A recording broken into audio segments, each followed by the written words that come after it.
Olá a todos e bem-vindos. Hoje estamos recebendo Karin Kneissl, ex-ministra das Relações Exteriores da Áustria. Então seja bem-vindo ao programa. É ótimo vê-la novamente.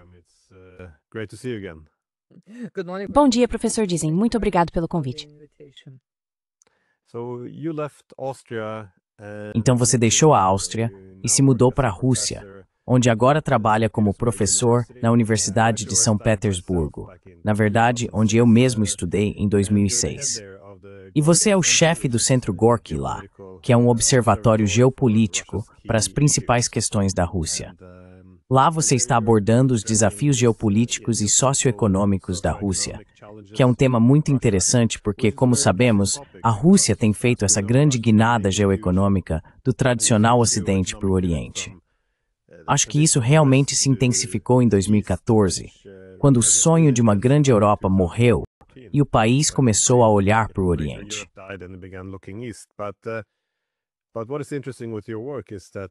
Mas o interessante sobre o seu trabalho é que, ao analisar as sanções e abordar alguns dos desafios econômicos, você mostra como as sanções do Ocidente intensificaram muito essa mudança. Então você é realmente a pessoa ideal para conversar e entender no que a Rússia está trabalhando e também por que a economia russa está agora superando seus equivalentes europeus, apesar dessas sanções sem precedentes. Então, como você pode explicar o que a economia russa está fazendo? Quais são seus principais desafios, assim como as oportunidades nesses reajustes que estão sendo feitos?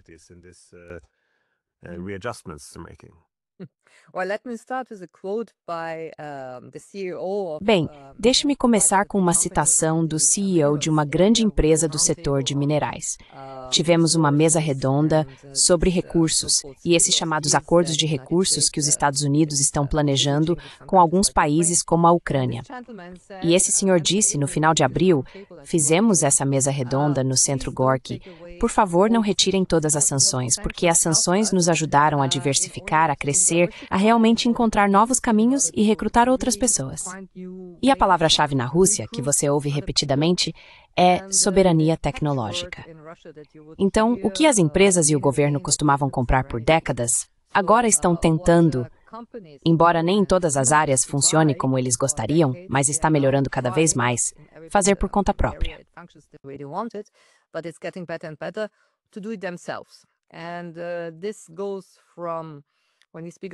E isso vai desde quando você fala sobre soberania tecnológica, dispositivos de mineração na área de petróleo e gás, mas também quando se trata de lítio e dos chamados metais de terras raras.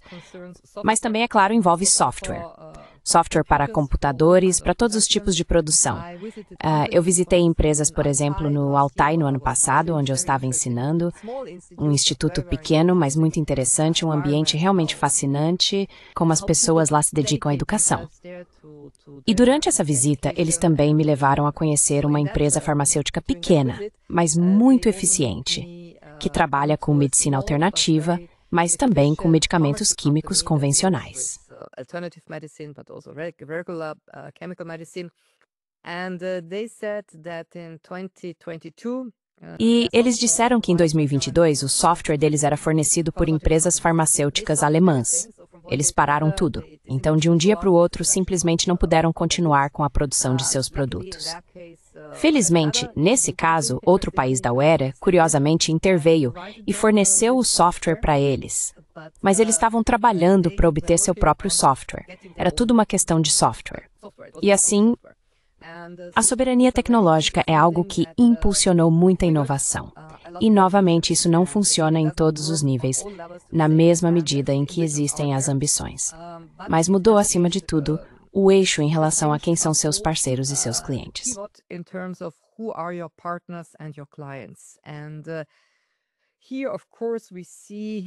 E aqui, é claro, vemos os asiáticos entrando em cena, vemos Índia, China e outros parceiros do sul asiático, não apenas como clientes de petróleo, gás e outros minerais, mas também como parceiros na busca por essa soberania tecnológica.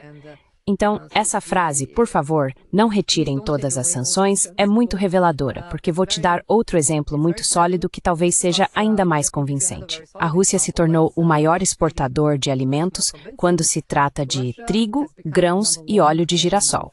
Eles competem com a Ucrânia pelo primeiro lugar no óleo de girassol. Mas em trigo e grãos, a Rússia é número 1.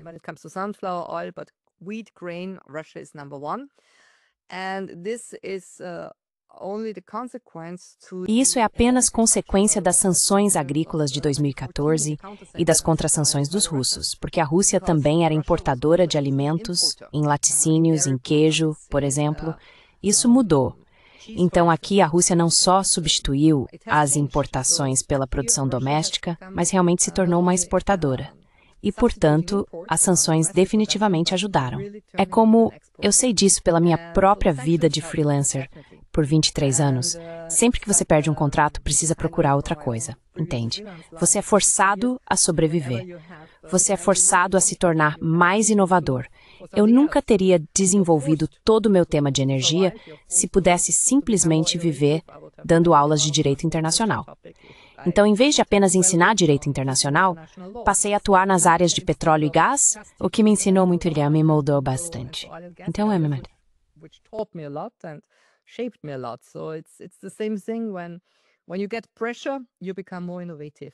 Quando você está sob pressão, você se torna mais inovador. E isso acontece com indivíduos. Pode acontecer com sociedades inteiras, entidades estatais, economias. Então, se eu puder resumir, a pressão externa tornou a economia mais inovadora. Mas há um pequeno porém, é claro, em tudo isso. Existe um problema. Isso é discutido abertamente. Nada é escondido. Também foi um tema no SPF, até certo ponto. São as altas taxas de juros e isso faz as pessoas sofrerem. Você tem taxas de juros em torno de 20%. E é impossível para a pessoa comum fazer um empréstimo para comprar um apartamento, fazer um empréstimo porque está administrando uma empresa e precisa investir. E eu participei de vários debates em que representantes de grandes entidades e empresas de médio porte diziam: isso precisa mudar. Então, as taxas de juros são um grande peso para a economia.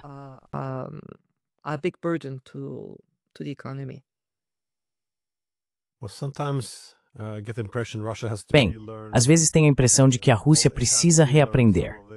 Bem, ela reaprendeu algumas de suas lições da segunda metade do século XIX. Naquela época, Sergei Witti, o ministro das Finanças no final do século XIX, comentou que estamos nos tornando uma quase colônia para os outros europeus.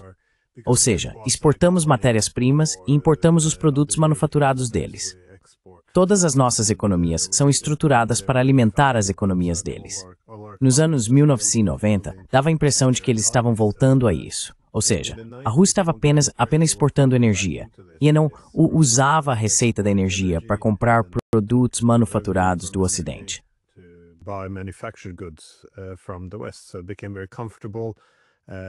Então isso se tornou muito confortável no sentido de não ser muito inovador ou desafiador.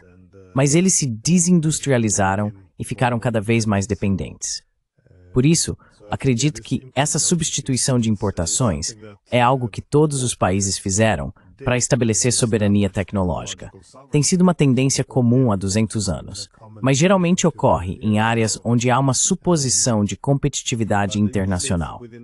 Então, em algum momento, você retira os subsídios ou a proteção, assumindo que eles podem ser competitivos internacionalmente. Desculpe, você ia dizer algo.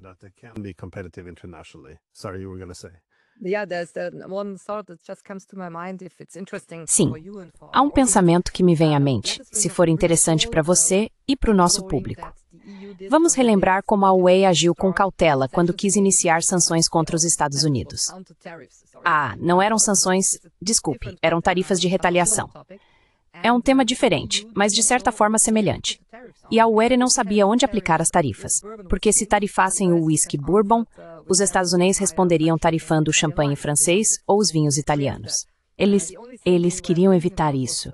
A única coisa em que pensaram foram as bicicletas Harley-Davidson, porque todo o resto a UE é terrivelmente dependente de software, de produtos tecnológicos vindos dos Estados, de serviços técnicos.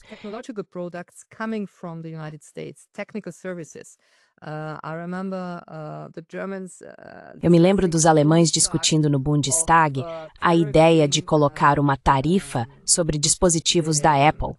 Quando você faz um download, quando há uma atualização de software da Apple, para tarifar isso. Então, essa era a única maneira que eles achavam que poderiam prejudicar os Estados Unidos. E, em contraste com a Rússia, a UE não tem uma alternativa à Amazon. Aqui na Rússia, você tem 3 alternativas diferentes à Amazon. Você tem a Wildberries, tem a Ozon, tem outras. Então, isso funciona perfeitamente bem. As pessoas recebem entregas até nas vilas mais remotas, como na minha região. Eu posso pedir certos medicamentos para um cachorro.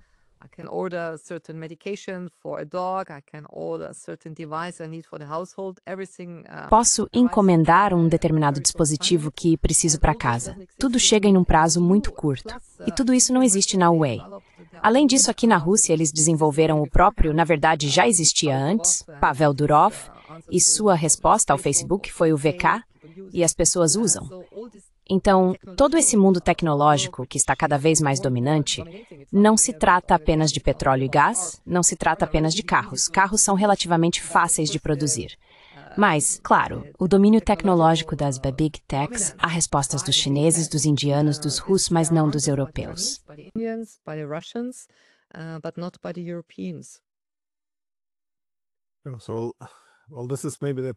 Bem, talvez esse seja o problema de ter havido confiança demais entre os europeus e os americanos.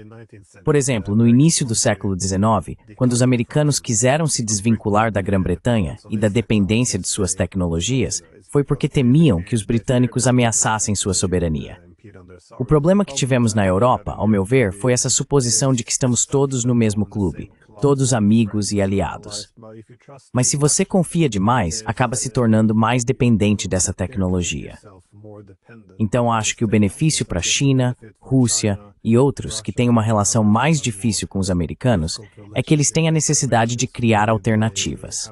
E como você apontou, tarifas sem alternativas domésticas só significam que você está taxando a si mesmo. Então isso não faz muito sentido.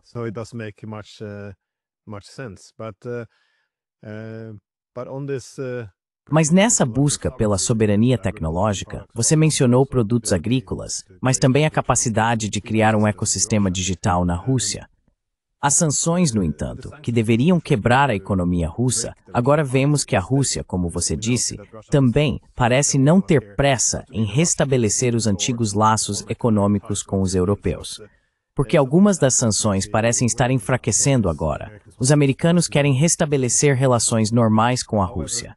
No entanto, os russos disseram mais ou menos que não têm pressa. Algumas empresas serão autorizadas a voltar, mas sob condições rigorosas. Você sabe mais sobre isso? Quais condições? Quem eles vão deixar voltar? Isso é para proteger certos parceiros domésticos e internacionais preferenciais. Ou é apenas uma preocupação em não se tornarem vulneráveis à dependência de parceiros que se mostraram pouco confiáveis?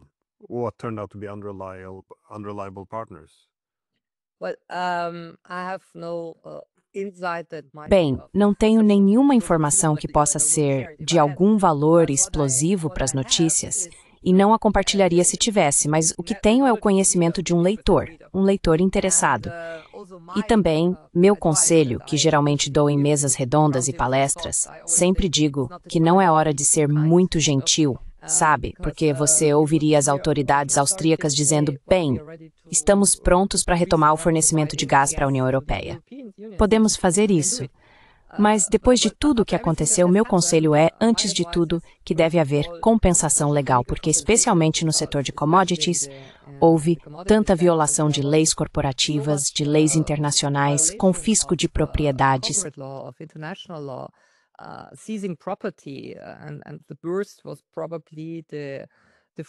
E o pior provavelmente foi o congelamento e agora a confiscação parcial dos ativos do Banco Central do Banco da Rússia. Então essa é uma questão sobre estar pronto para retomar os negócios, estar pronto para voltar ao normal. Eu colocaria um grande ponto de interrogação aí. Acho que você vai encontrar pessoas na Rússia que estariam muito interessadas em fazer isso e outras que diriam, bem, vamos esperar para ver. E o governo diria, sob certas condições. Então, essas condições sobre as quais tenho lido nos últimos meses, um tema que interessa ao público, são as grandes marcas. Você sabe, a indústria têxtil, as lojas que você encontra nas grandes cidades. Eu não moro em uma grande cidade.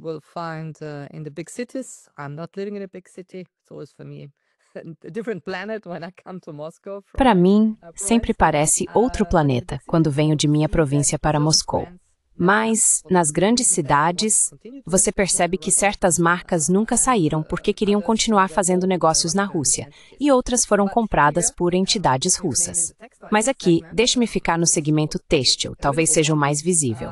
As pessoas na Rússia começaram a se conscientizar mais sobre seus próprios estilistas e a indústria têxtil local.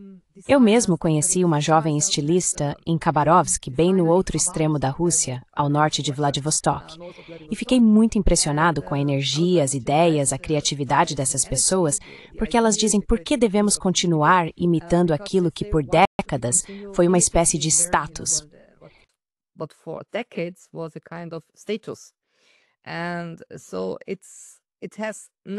Portanto, isso não tem nada a ver com algum tipo de reflexo nacionalista, como alguns críticos do Ocidente diriam. Trata-se simplesmente de desenvolver nossa própria tradição têxtil, nossas próprias ideias que já existiam aqui. E isso, na minha opinião, é um desenvolvimento muito, muito positivo. Então, se certas marcas do segmento têxtil voltassem, encontrariam um público diferente, pessoas que diriam, por que eu deveria gastar uma fortuna em um determinado casaco se posso ter um casaco muito mais bonito e único feito por um designer russo?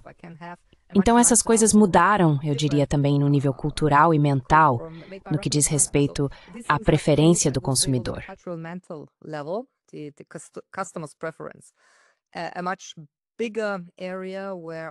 Uma área muito maior onde, claro, houve uma perda financeira tremenda, especialmente para os alemães e também para os franceses, é a indústria automobilística. Nos 2 anos em que estou morando aqui, vi com meus próprios olhos como os Mercedes, Audis e BMWs foram não apenas gradualmente, mas de fato, de forma impressionante, substituídos por carros chineses. Eu já havia dito isso antes, e é algo muito visível aqui na Rússia. Em 2020, o último livro que publiquei na Áustria foi sobre a transição da mobilidade, porque sempre tive muito interesse na indústria automobilística. Ela é um termômetro do preço do petróleo, e o preço do petróleo é um termômetro da indústria automobilística. Então, eles andam juntos. É interessante observar.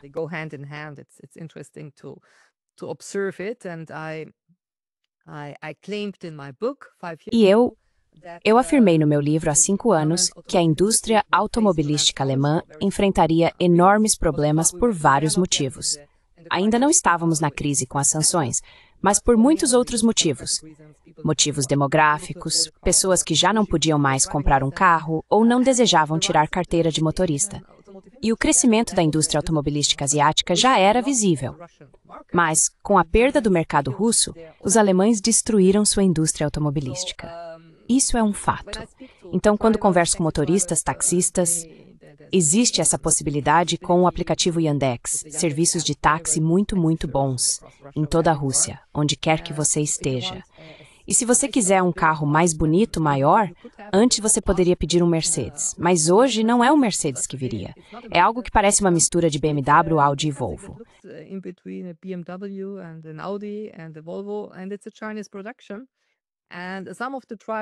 E é uma produção chinesa. Alguns motoristas vão te dizer, bem, sinto falta do meu Mercedes.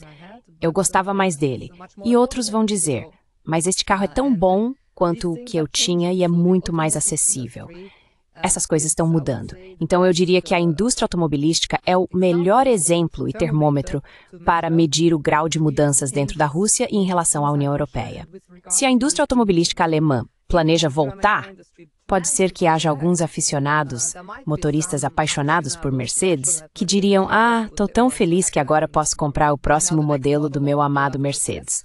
Porque aqui era um enorme mercado para a Mercedes. Mas acho que isso não será mais possível, porque no nível competitivo de eficiência, preço e relação de qualidade, as coisas estão mudando.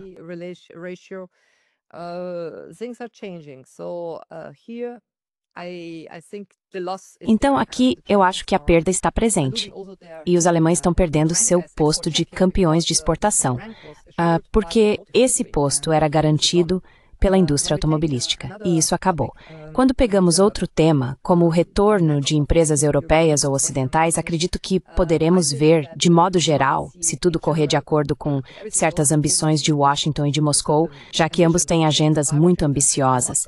Então, pode ser que empresas americanas possam ser autorizadas a voltar no segmento de petróleo e gás, no setor de seguros. Trabalhei bastante com companhias de seguros e resseguros.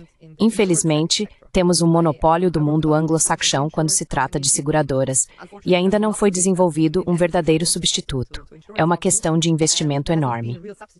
Mas pode ser que haja algum tipo de retorno nesses setores de serviços.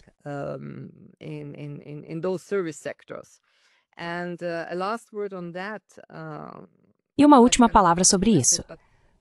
Acho que as pessoas não estão tão cientes disso, mas algumas empresas dos Estados Unidos realmente nunca saíram. No setor de consultoria, por exemplo, a Argus, que trabalha com plataformas de precificação e negociação de petróleo e gás. Algumas delas nunca saíram. A BP, que tinha mais de 18% das ações da Rosneft, ainda está lá de júri. De fato, elas saíram, mas de júri nunca concluíram todos os procedimentos para sair. A Exxon, tenho quase certeza de que adoraria voltar, porque tinha uma grande operação na ilha de Sakhalina, se não me engano. Então, posso imaginar que haveria certas empresas dos Estados Unidos que, devido a uma normalização entre Moscou e Washington, sob certas circunstâncias voltariam, porque também desempenhavam certas funções que não poderiam ser facilmente substituídas. Tasks which could not be so easily substituted.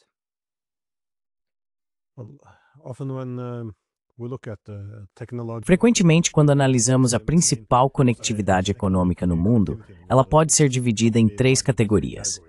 Existe a conectividade tecnológico-industrial, então você se refere à soberania tecnológica, mas também a conectividade financeira, quando olhamos para bancos, moedas e sistemas de pagamento.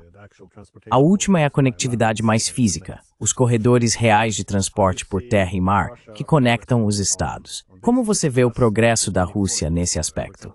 Porque ela possui muitos corredores, por exemplo, o corredor ártico e o corredor internacional de transporte norte-sul. Mas você escreveu, se não me engano, que Roterdã é o passado, Vladivostok é o futuro, ou algo nesse sentido. Por que Vladivostok, na costa do Pacífico, por exemplo, está ganhando tanta importância? E por que é significativo superar, acredito eu, a dependência excessiva, nomeadamente do ponto de vista do esforço contra o Ocidente? Western controlled transportation corridors. Acho muito gentil da sua parte lembrar daquele título que dei a um artigo e a um seminário. Vamos começar pelo corredor ártico. O interessante do ponto de vista jurídico é que se trata de uma hidrovia nacional russa, não é uma hidrovia internacional. Portanto, ela não poderia ser fechada como aconteceu com outros corredores, onde os russos foram simplesmente excluídos por meio de sanções. Assim, a hidrovia nacional da Rota do Norte, essa passagem nordeste, que, como consequência das mudanças climáticas, pode ser utilizada não apenas sazonalmente, mas em certos momentos durante todo o ano, é um projeto enorme. E não é mais apenas um projeto, já está acontecendo. Os desafios ali são enormes.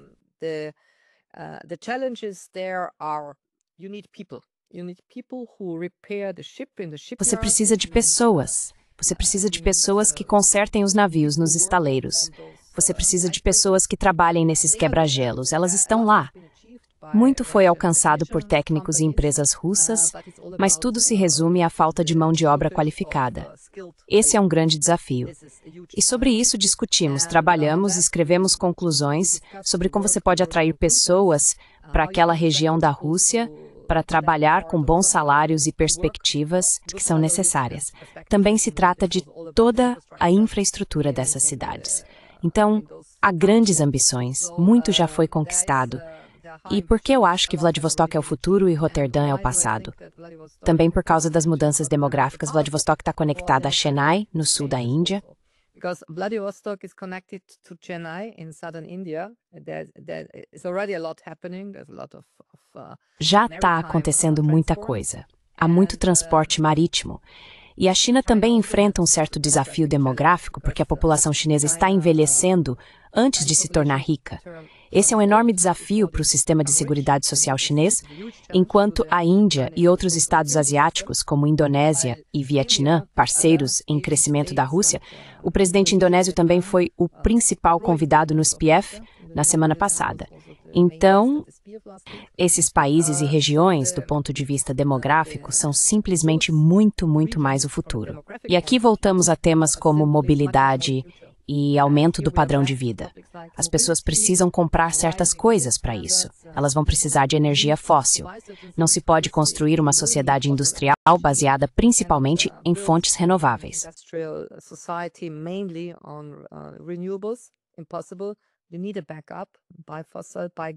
Impossível, você precisa de uma alternativa.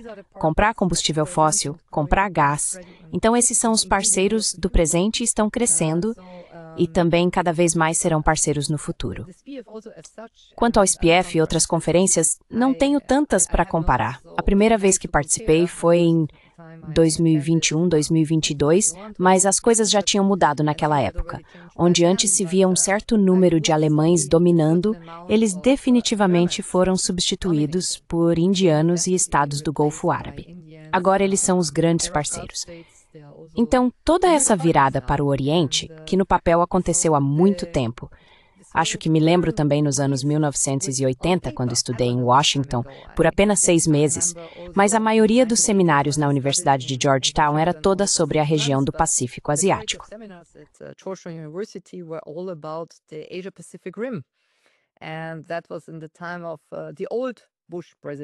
Isso foi na época do antigo presidente Bush, o pai de George Herbert Bush. E ele estava totalmente focado nessa área do Pacífico. Era tudo sobre conectar São Francisco com Xangai. Os estadunidenses perderam esse impulso. Infelizmente, eles se concentraram na expansão da OTAN ao longo dos anos 1990. Voltaram-se para a Europa quando deveriam ter se voltado para a Ásia. E agora é um novo mundo nessa região Ásia-Pacífico, que é dominada por cada vez mais atores. Então, infelizmente, a Europa ainda está afundada em seu eurocentrismo. Dá para sentir, dá para ler isso a todo momento, todos os dias. E aqui estamos nós. Então, acho que Vladivostok, onde já foi feito muito graças a investimentos russos ao longo dos últimos 20 anos, é um dos centros do Oriente.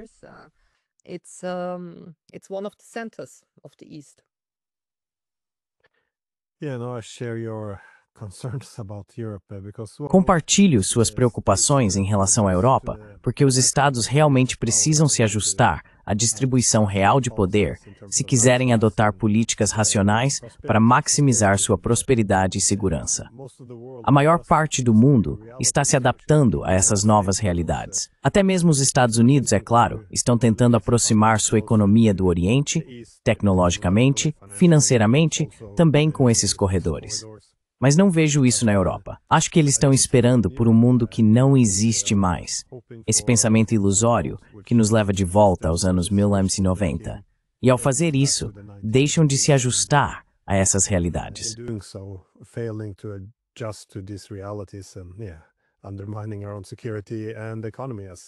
Sim, minar nossa própria segurança e economia é bastante evidente. Mas uma dessas instituições sendo criadas para acomodar essas novas realidades, ou seja, o novo sistema econômico internacional que está surgindo, é o BRICS. Quão importante ou relevante você vê o BRICS nesse processo de reorganização da economia russa?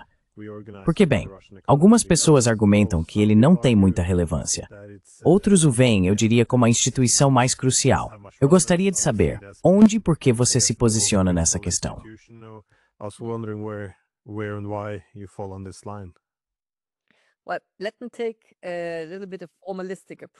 Bem, permita-me adotar uma abordagem um pouco formalista, e peço desculpas por isso, mas como venho da área jurídica e minha cabeça está, por assim dizer, voltada para estruturas legais, o BRICS ainda carece de uma carta.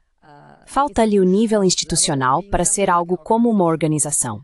Sei que houve muitas vozes, especialmente dos indianos, relutantes em transformá-lo em uma organização plena.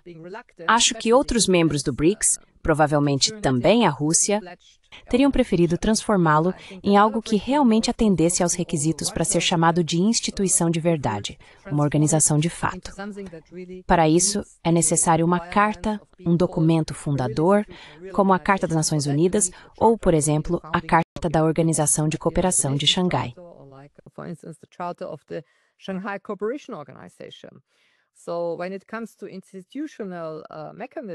Quando se trata de mecanismos institucionais, a Organização de Cooperação de Xangai possui algo nesse sentido.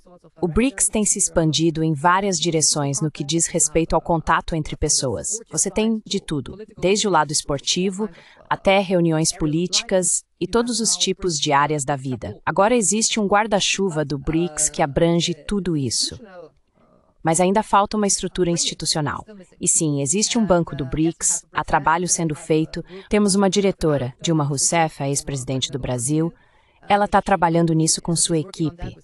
E há diferentes posições entre os diversos participantes para criar uma moeda do BRICS. Isso seria um divisor de águas. Ainda não existe. Então, do meu ponto de vista formalista, sempre digo que o BRICS ainda carece desse requisito legal. Lacks this legal requirement. On the other hand, on a more, let's say, dynamic and less formalistic. Por outro lado, a partir de uma abordagem mais dinâmica e menos formalista, pode-se dizer que o BRICS entra em cena onde outras organizações, por causa de sua letargia ou por estarem ultrapassadas, estão ausentes. Então, por exemplo, eu teria esperado que o BRICS tomasse uma posição sobre esse confronto entre Israel e Irã. Isso teria sido um teste de fogo para o BRICS aparecer no cenário geopolítico. Mas não houve nada. Claro, houve muita diplomacia nos bastidores, que é a única diplomacia eficiente. Não deveria se tratar de comunicados à imprensa e redes sociais, mas houve muitas ligações entre Moscou, Pequim e Tel Aviv. Então isso provavelmente ajudou a estabilizar a situação, não a resolver, mas a gerenciar de alguma forma. Mas o BRICS, como tal, não agiu. But BRICS as such did not act. I said in an interview also that it should have... Eu disse em uma entrevista também que deveria ter acontecido alguma coisa, sabe? Então, nesse sentido, o BRICS intervém, mas não totalmente. Mas é claro, existe uma diplomacia bilateral que não existia na mesma medida que existe agora.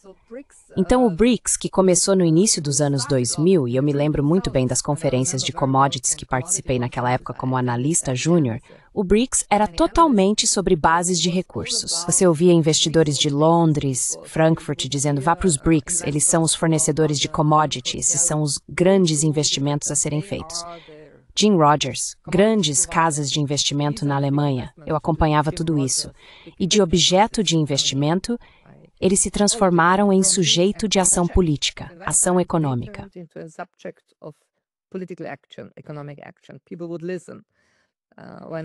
As pessoas ouviriam.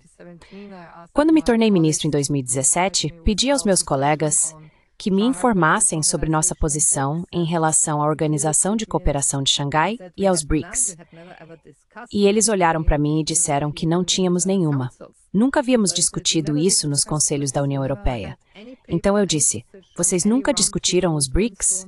Nunca tiveram nenhum documento, nenhuma posição, nenhuma mesa redonda ou brainstorming sobre a Organização de Cooperação de Xangai? Nada. E o fato é que há uma falta de realismo na União Europeia, porque ao menos discutam o assunto.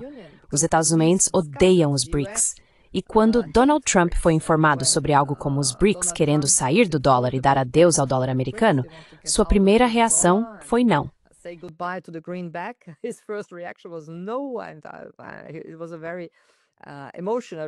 Foi uma reação muito emocional nas redes sociais dele, como é de costume. Então o BRICS definitivamente seria um obstáculo nas futuras relações entre Moscou e Washington. Mas isso pode ser administrado se houver uma diplomacia inteligente em ação. Mas o BRICS está aí, e não é mais apenas um objeto para investidores, mas um sujeito. Seria útil, na minha opinião, ainda que eu admita que talvez seja formalista demais, se tivesse algum tipo de estrutura legal para realmente transformá-lo em uma instituição com mecanismos próprios. Assim, no caso de algo como o confronto entre Irã e Israel, poderia se posicionar e dizer, oferecemos um espaço alternativo para discutir certas questões, para servir de ponto de encontro. E esses são meus pontos. These are my points. Yeah, I think Sim, eu acho que a Europa ignorar o BRICS é um pouco um legado do momento unipolar, porque depois da Guerra Fria, muitos dos esforços para organizar a Europa se concentraram apenas nas instituições europeias. Isso levou, por exemplo, a simplesmente ignorar alternativas. Então a OTS, a Cooperação Militar Pós-Soviética, procurou cooperação entre a OTAN e a OTS para evitar atritos de soma zero e harmonizar interesses. E isso foi simplesmente rejeitado. Eles não queriam conversar com eles de jeito nenhum, porque uma vez que você conversa com eles, eles passam a ser vistos como legitimados. Então você tem um centro de poder concorrente.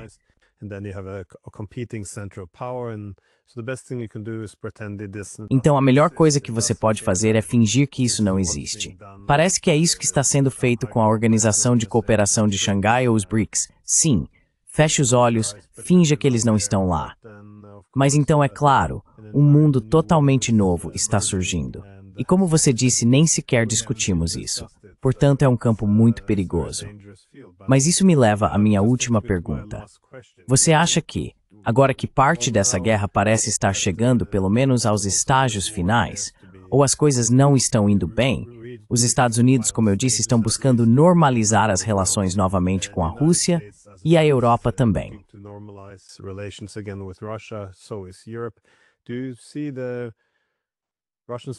Você vê os russos sendo mais receptivos aos Estados Unidos do que a Europa.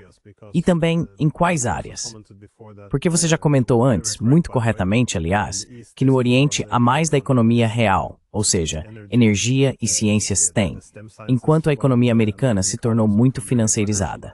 Então, considerando que muitos países do BRICS e as economias do Oriente gostariam de ganhar mais autonomia e ter voz nas questões financeiras também, e não apenas serem absorvidos novamente pelo sistema financeiro dos Estados Unidos, onde estão os limites?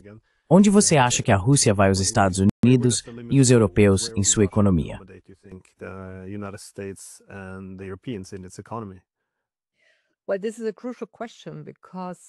Bem, essa é uma questão crucial porque, por um lado, vemos uma cautela muito prudente, mas também eficaz, tanto de Moscou quanto de Washington, para avançar uma agenda.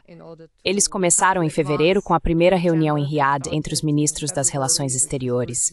Houve várias ligações telefônicas entre os presidentes. A primeira, em 12 de fevereiro, foi definitivamente um divisor de águas. Agitou as coisas, pegou os europeus de surpresa, não fomos informados, não fomos consultados. Vamos lá, pessoal.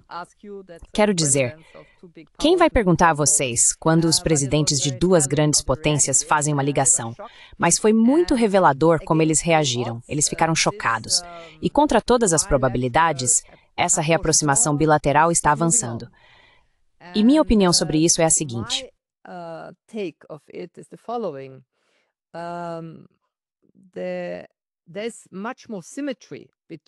Há muito mais simetria entre a Rússia e os Estados Unidos do que qualquer tipo de simetria entre, digamos, a Rússia e qualquer país da Europa. França, Alemanha, os franceses. Houve de Gaulle, que já nos anos 60 queria que Paris, França, Alemanha e Rússia cooperassem. Sempre existiu essa relação especial entre o Reino Unido e os não há simetria. E você tem essas duas grandes potências. Sempre considero a geografia como a principal constante que não se pode mudar. E a geografia significa que existem duas grandes potências. Estamos de volta à situação das grandes potências novamente. O lado russo fez o máximo possível e acho que isso teve muito a ver com a atitude muito pessoal do presidente Putin, que era muito simpático à Alemanha.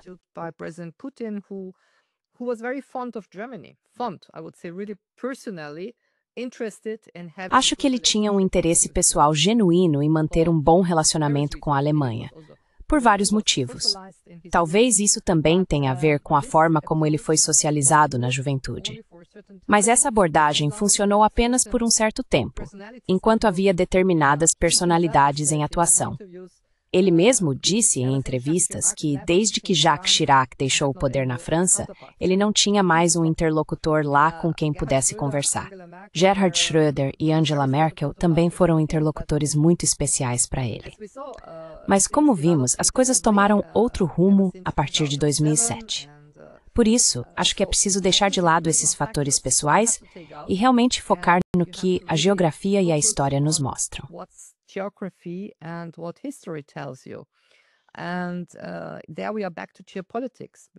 E aí voltamos à geopolítica, porque a geografia é o fator constante da história.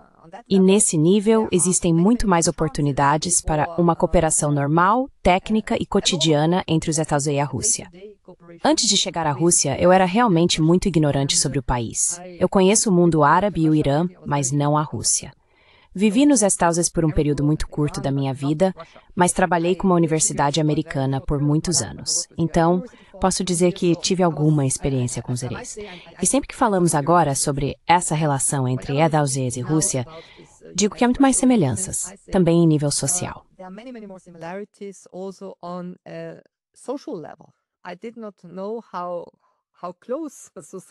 Eu não sabia o quão próximas as sociedades também eram, e isso se deve ao fato de que os americanos não carregam esse peso da história. Não houve confrontos entre os Estados Unidos e a Rússia. Sim, houve a Guerra Fria, mas nunca foi um confronto direto. Se você acessar o site da Embaixada dos Estados Unidos em Moscou, ainda encontrará muitas fotos sobre a luta conjunta na Segunda Guerra Mundial. Então, existem certos elementos em que é possível encontrar consenso, inclusive na leitura da história, porque a história não é um fardo tão grande quanto é para alemães, austríacos ou outros centro-europeus, né? É uma situação diferente quando se está em Portugal ou na Irlanda, mas eles não têm grande influência dentro da União Europeia.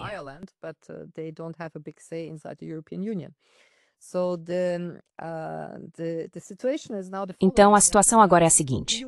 A UE foi pega de surpresa. As consultas em nível de funcionários continuam. Há ligações regulares entre o presidente Putin e o presidente Trump. Contra todas as expectativas, eu diria, durante esses tempos muito tensos que tivemos nas últimas 2 semanas entre Irã e Israel, as coisas continuam. E isso se deve à sobriedade. Até mesmo Donald Trump está sendo sóbrio nesse aspecto porque ele não quer arriscar nada. Então, durante a última cúpula da OTAN em Haia, ele não mencionou Ucrânia ou Rússia nenhuma vez. O foco foi totalmente em outros assuntos. E agora também temos a situação estranha, e eu escrevi sobre isso há alguns meses, de que a adesão da Ucrânia à OTAN já não é mais o principal tema.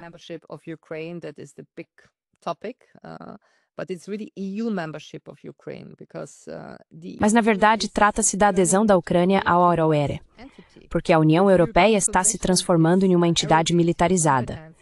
A Comissão Europeia está assumindo competências que, do ponto de vista legal, não possui. Então, vemos aqui uma postura mais relaxada de Washington em relação à Rússia. A Ucrânia não é essencial para eles. Se não puderem resolver, então que administrem de alguma forma. Ninguém aqui na Rússia quer ver isso como um conflito congelado. Isso precisa ser resolvido. Mas para Washington não é prioridade. Para eles, a velha prioridade que Trump já tinha durante seu primeiro mandato, tudo gira em torno de conter a China.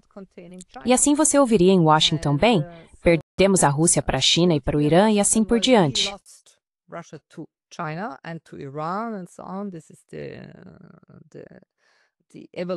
Esta é a avaliação. E aqui está o ponto principal, porque a Rússia definitivamente não vai desistir ou mudar sua parceria, sua amizade sem limites, como é chamada, com a China. Isso está fora de questão. Como esse triângulo pode ser equilibrado, ainda precisa ser visto a longo prazo. Mas no curto prazo, definitivamente veremos uma normalização. Venho dizendo desde o final de fevereiro que haverá voos diretos entre Nova York e Moscou antes de haver voos diretos de Berlim ou Viena para Moscou. Portanto, isso será uma mudança simbólica. E eles têm muito o que conversar, o que compartilhar é o espaço.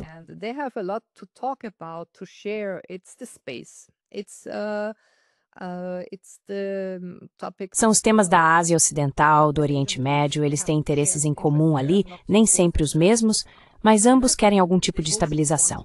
Ambos enfrentam grupos terroristas com algum tipo de origem no Oriente Médio. Então, tudo isso influencia. E deixe-me concluir sobre isso. Participei de uma reunião há algumas semanas em Moscou, onde o pai de Elon Musk, também estava presente, sentado ao lado do ministro das Relações Exteriores, Lavrov. E foi também a primeira viagem dele a Moscou. Ele foi muito honesto, muito gentil em suas declarações sobre essa primeira viagem, semelhante ao que ouvimos do jornalista americano Tucker Carlson, semelhante ao que você ouviria, talvez, de outros americanos que vieram à Rússia ao longo dos anos. Americans who came to Russia over the years. And there is on the human level. E há também, em um nível humano, eu diria, uma disposição diferente para se engajar. E bem, é mentalidade e é geografia. Quanto maior o seu país, mais fácil pode ser encontrar outro país grande. Deixe-me concluir com isso. Tive a oportunidade, em junho de 2001, faz exatamente 24 anos, de participar como correspondente independente do encontro entre o presidente Putin e George Bush. Bush estava no cargo há apenas um ano. Foi antes do 11 de setembro. E a Rússia estava em uma situação econômica diferente da de hoje. Tinha seus problemas, estava apenas saindo dos problemáticos anos 1990 com grandes dívidas.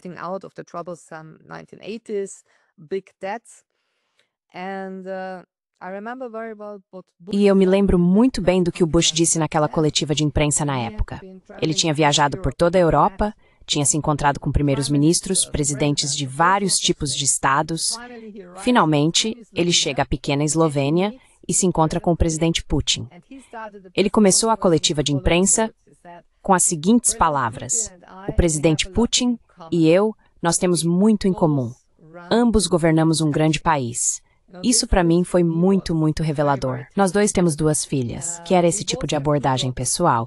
Sabe, vamos interagir também em um nível pessoal. E ele disse algo que eu não entendi na época, mas que hoje entendo melhor.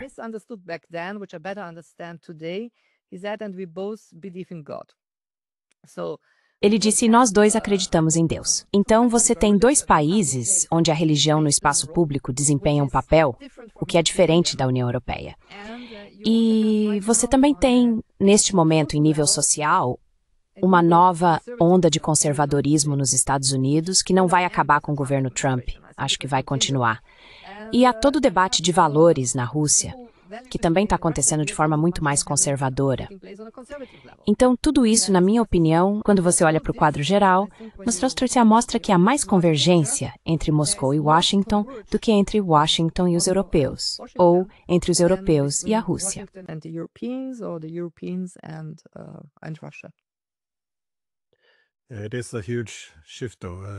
É realmente uma grande mudança.